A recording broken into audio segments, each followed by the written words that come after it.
You said "you too" when the waiter said "enjoy your meal." That was 3 days ago, and you're still thinking about it.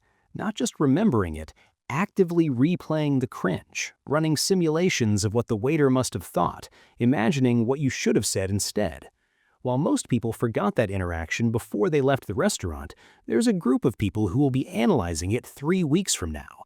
They can recall an awkward conversation from 2019 with perfect clarity. They analyze text messages like archaeologists studying ancient hieroglyphics. They replay that one comment from the party until the replay feels more real than the actual moment. So what's actually happening?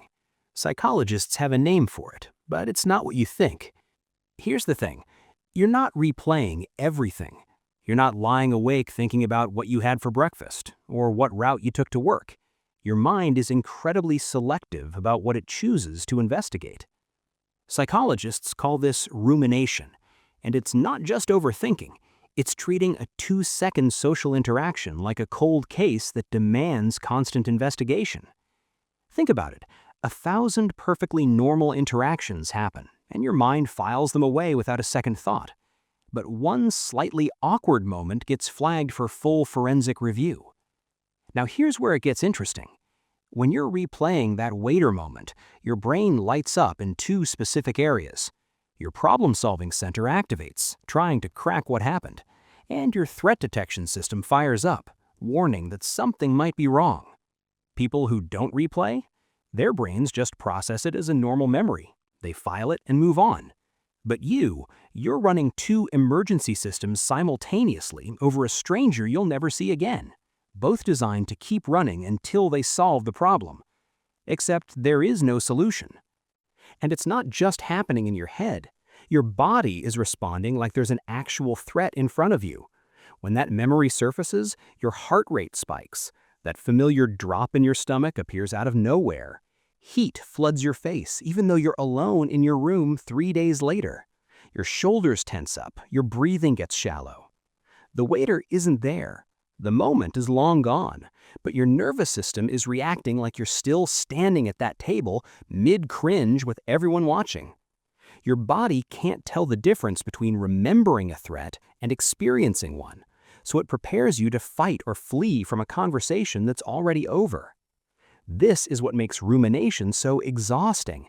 You're not just thinking about it, you're physiologically reliving it over and over, burning energy on a problem that doesn't exist anymore.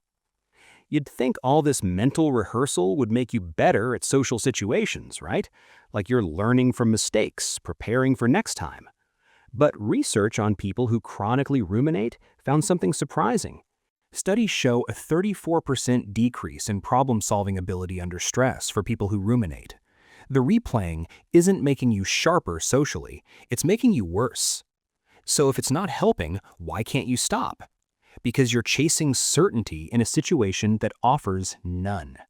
Every replay is an attempt to answer the unanswerable. Did I mess up?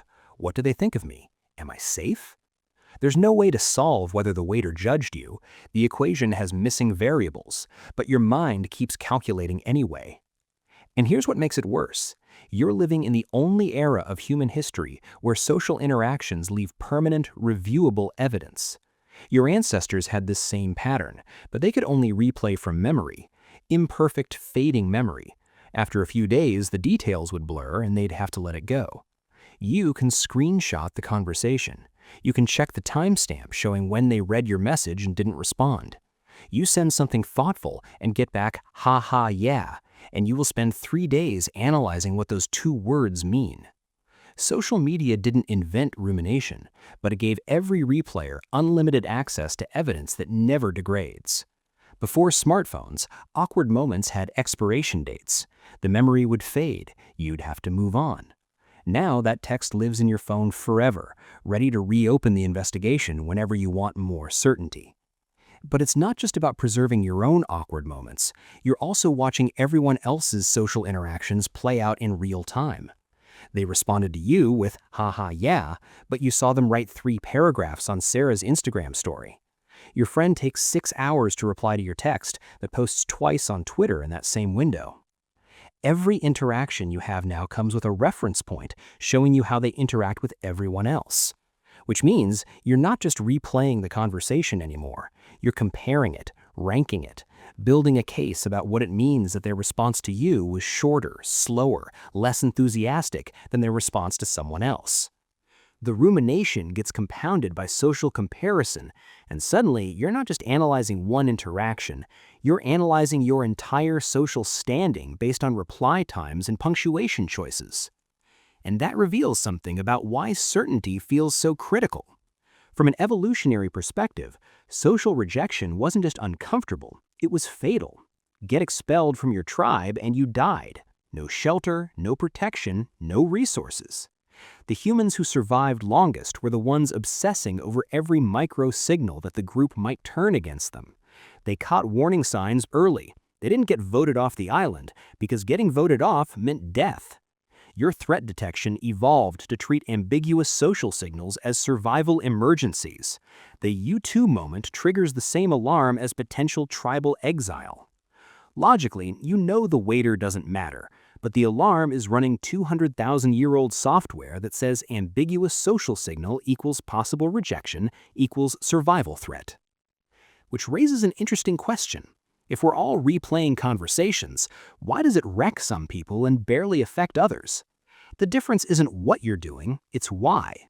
And psychologists have identified two completely different motivations behind the same behavior. Type 1. The processor. These people replay to extract genuine patterns. They're learning, adjusting, improving. The investigation serves a purpose. Once they've extracted the useful information, they move on. Type 2, the performer. These people replay because the loop itself has become the point. The analysis is a way to feel productive while avoiding the discomfort of uncertainty.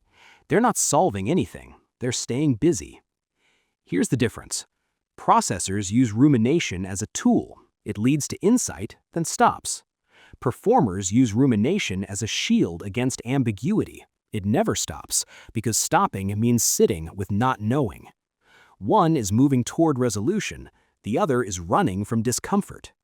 Studies on emotional regulation show people who ruminate with purpose, who extract lessons and move on, don't experience the same negative effects as compulsive ruminators. Same behavior from outside, completely different mechanism. But here's the uncomfortable part. Most people who think they're processors are actually performers who've convinced themselves the investigation is productive. If you're analyzing the same interaction for the 100th time with zero new information, you're not processing, you're performing. The test is simple. Can you stop? If you extract one insight from the waiter moment and let it go, you're processing.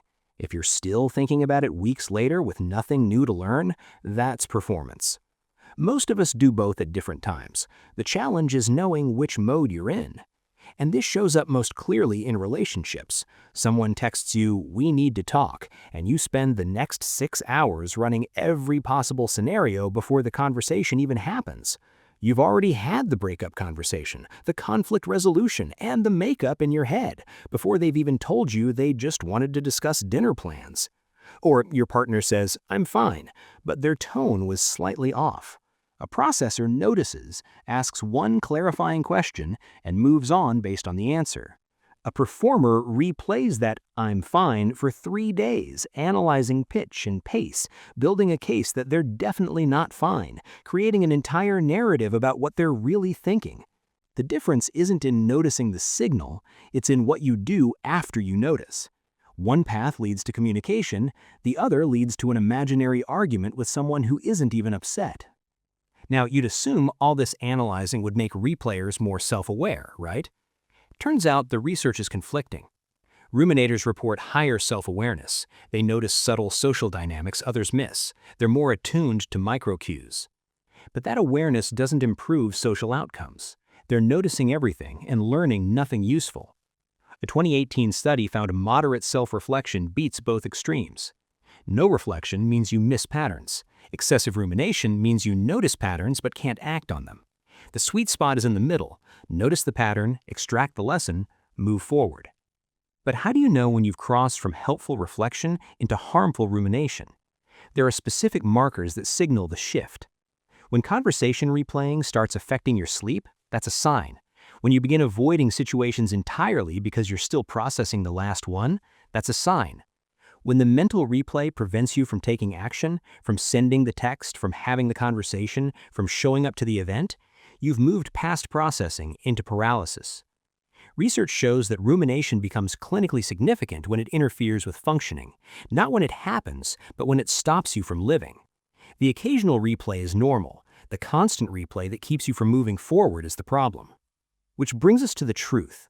This pattern isn't torturing you on purpose. It's trying to protect you with a system designed for a world that doesn't exist anymore. The replaying made sense when social rejection meant death, when your tribe was everything, and reading signals correctly determined survival. Now the waiter's opinion has zero actual impact, but the alarm doesn't know that.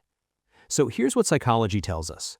Conversation replayers aren't more neurotic or more insightful.